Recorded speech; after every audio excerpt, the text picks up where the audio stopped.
Hello मित्रांनो, नाशिकमध्ये मी आता आलो आहे आणि इथल्या नाशिककरांना आपण विचारू की 12 वर्षातून एकदा ओपन होणारं मंदिर कोणतं. चला व्हिडिओ शेवटपर्यंत बघा. दादा, तुम्ही नाशिकचे रहिवासी का? म्हटलं इथं 12 वर्षातून एकदा ओपन होणारं मंदिर कोणतं आहे जे कुंभमेळ्यात ओपन होतं? कार्तिकेय मंदिर आहे जो रामकुंड पाशी आहे. अच्छा, रामकुंडाजवळ आहे का ते मंदिर? फक्त तेवढं एकच मंदिर आहे का? नाही, असे 1-2 मंदिर आहे पण तो पहिला मंदिर आहे. तो पहिला मंदिर आहे जे 12 वर्षातून एकदा ओपन होतं. तुम्ही सांगू शकता का मला? आता दादा चला मी दाखवतो ना तुला मंदिर. चलो फिर. इथून कुठे जायचं आहे? राईटला जायचं. राईटला.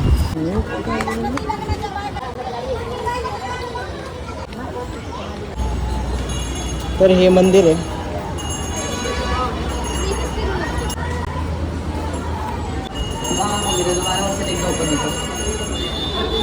आता ते मंदिर बंद आहे. मित्रांनो, हे मंदिर आहे जे 12 वर्षानंतर श्रीरंग कुंभमेळ्यामध्ये चालू होतं आणि हे मंदिर खूप प्राचीन काळापासून आहे जे गंग्यावरती स्थापित आहे. मित्रांनो, ब्लॉग तर तुम्हाला नक्कीच आवडला असेल, पण या ब्लॉगला जास्तीत जास्त लोकांना शेअर करा. भेटूया नेक्स्ट ब्लॉगला. बोला जय श्रीराम.